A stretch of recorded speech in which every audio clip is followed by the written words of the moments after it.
Welcome to K-Catalog.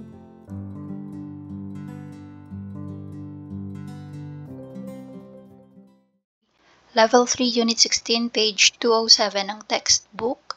Nasa malahagi part na tayo.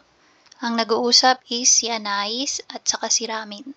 Pinag-uusapan nila is about sa plano na outdoor event. So again, Hyawe, outdoor, Hengsa, event. So tingnan natin usapan. Sabi ni Anais, 일기 예보 보았어요. 내일 미세먼지가 심하대요. 기온도 많이 떨어지고요. Sabi niya, nakita mo na ba yung weather forecast? Ang sabi, so ito no, yung DEO. If matatandaan nyo sa mga naunang unit ng level 3, meron tayong mga grammars na jaguhada, raguhada, daguhada. So ito pwede nyong isipin yung daguhada na grammar na yan. No? So again, no, quick review tayo. So kapag magre-relay ka, okay, yung sinabi ng iba, narinig mo, and then sasabihin mo ulit sa ibang tao, nire-relay mo kung ano yung narinig mo or nalaman mo, you can use yung grammar na daguhada. Tapos dito, pag spoken naman, instead na daguhada, you can say deyo. Okay, so pwedeng shimhadagu heyo or shimhadeyo. So ibig sabihin pareho lang. Okay, so ano ba yung shimhada? Serious or malala? So malala daw ang fine dust bukas according sa weather forecast. And at the same time, yung gion or temperature ay bababa din daw, no? It will drop a lot tomorrow. Okay, so next, sagot si Ramin. 체육대회 하기로 한 날에 날씨가 이래서 걱정이에요. So, sabi niya, nakakapag-alala daw, no? Kasi yung plano nila na outdoor event, which is ito, no? Yung 체육대회. So, 체육 means sports. And then, 대회 competition. Okay, so sports competition. Dun daw sa araw na yon na magagawa sila ng sports competition or gagawin nila yung outdoor event na yon. Tapos, ganun yung panahon, yun yung nakakapag-alala, no? Siyempre, maggagagalaw kayo dun, tatakbo kayo, tapos malala yung, fine dust, tapos bababa pa yung, tawag dito, temperature. So, parang hindi reasonable na gawin yung, sports competition na yon. And then, sagot si Anais, 그러게요. 사람들이 날씨 때문에 힘들어할 텐데 괜찮을까요? So, siya din, no, parang napaisip din siya. Oo nga, no, or pwedeng, kaya nga eh. So, yun yung pwedeng ibig sabihin ng kurogeyo. Tapos, sabi niya, because of the weather, yan. So, malamang yung ating real tende, tende na grammar. So, malamang mahirapan yung mga tao dahil nga sa panahon. So, okay lang kaya yun? Yan. So, parang dalawa sila, nagugumin na sila, worry sila pareho. So, sabi ni Ramin, 아니요, 내일 같은 날에 야외 행사는 무리예요. Sabi niya, ay hindi. So, hindi siya nag-agree na okay, no? Na gawin nga yung event pag ganun yung weather. Sabi niya, kapag yung araw ay katulad bukas, na based nga dun sa weather forecast, malala yung kapal ng fine dust, and at the same time is bababa yung temperature. So, muri. Ibig sabihin ng muri dito is unreasonable. Or pwede ding impossible, yan, maldo ande, yan yung kapareho niyang expression kung gagamitin mo dito sa context ng sinasabi ni Ramin. So parang gusto niyang sabihin dyan, kapag yung weather ay katulad bukas, so it's unreasonable na magkaroon ng outdoor activity. Tapos sabi niya, 체육 대회를 다른 날로 연기하는 게 어때요? Tinatanong din niya yung opinion ni Anais, no? Kasi malamang silang dalawa yung host or sila yung naka-assign dito sa outdoor activity na to. Okay, so sabi niya, 연기하는 게 어때요? 연기하다, ibig sabihin niyan is to delay or postpone. Sulat natin.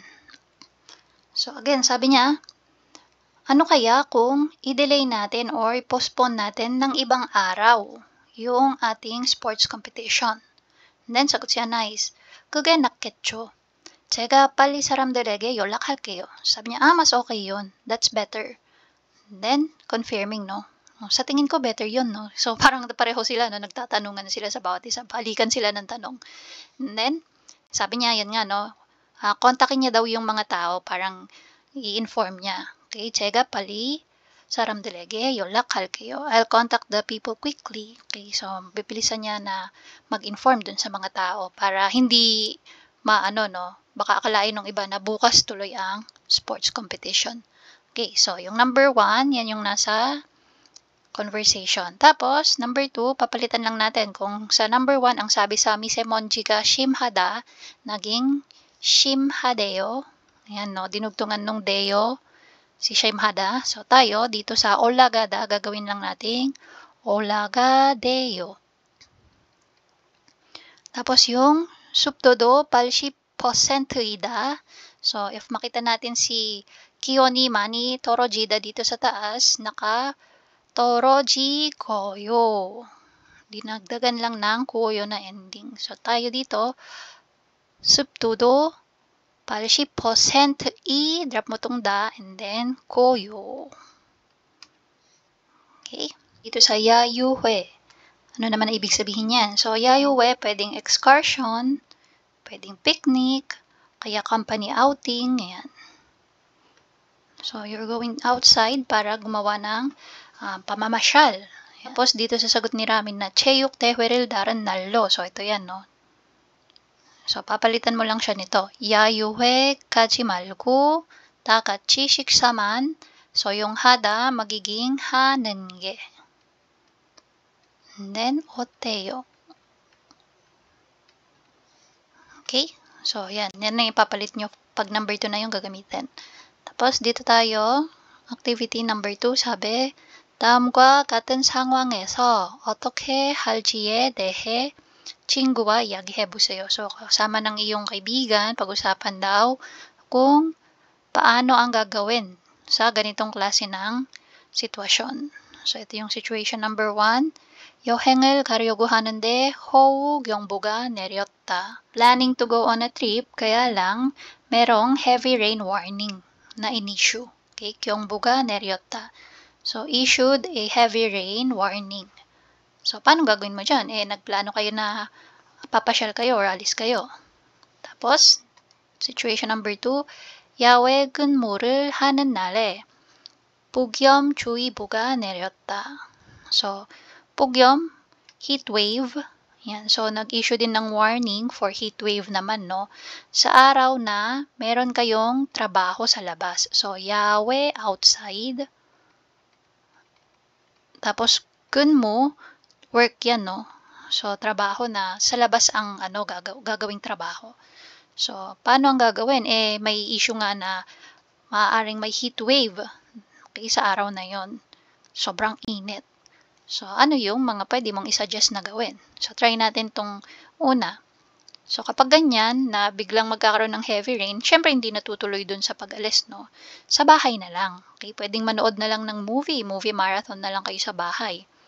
Okay, so, try natin gawan. So, dito, no, 집에서 popcorn, ayan. Kasama ang pagkain ng popcorn. Okay din yon. popcorn을 먹으면서